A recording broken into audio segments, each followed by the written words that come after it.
When drinking wine, begin to think of a routine to approach the wine itself. You can start creating a mental database of common sensory things such as fruit characteristics and things that we'd recognize.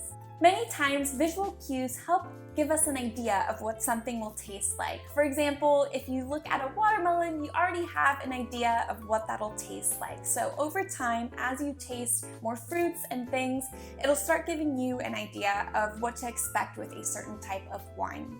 With wine, it can be especially difficult because of the different ways that a wine is made. Different winemakers have different styles, and of course different varietals have completely different tastes. But what you can do is create a mental database of different flavors that correspond with white wines versus red wines. And once you start thinking of those different flavors, you can start picking them out in certain wines. Here I have a white Albranillo wine, and we'll use this as an example to help us get through the forms of tasting. And today we'll be talking about the 4 S's of wine tasting, so let's dive right into that.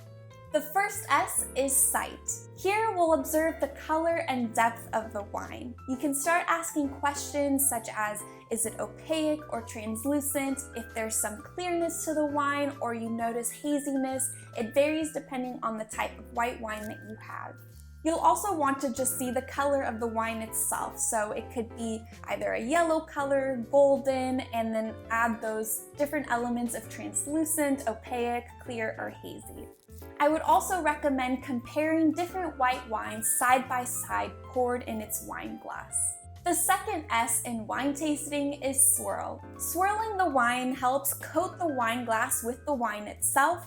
It also allows the wine to oxidize, and you'll hear this often, letting the wine breathe, meaning that you're letting those aromas release from the wine, which will help later on with smelling the different flavors in this wine, and it'll help bring out the actual taste of the wine. I'd recommend holding the stem of the wine glass similar to how you would hold a pencil and do light rotations on a flat surface.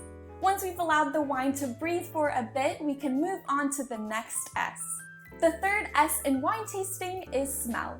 Swirling the wine helps amplify the taste of the wine as well as releasing those aromas. So you can start catching those different aromas that the winemakers wanted to incorporate with their particular wine.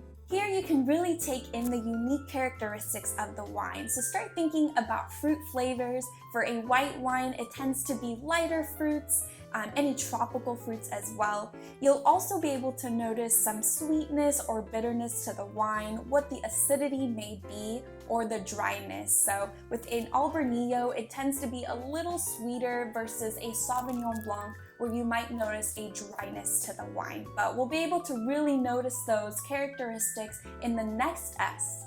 The fourth and final S is sip or savor the wine. In this step, I would recommend taking a big sip and let it linger in your mouth for a bit. Let it really coat the different taste buds in your mouth so you can start picking out the different flavors in the wine.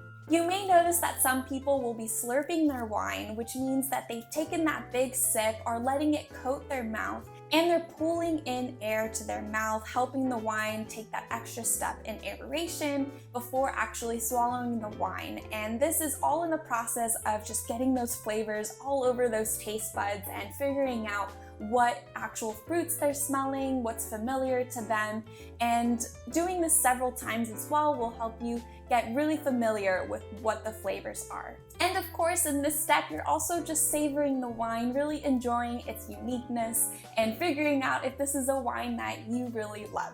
To try this mechanics of tasting at home, click the video here for a quick wine tasting video on all of your favorite wines.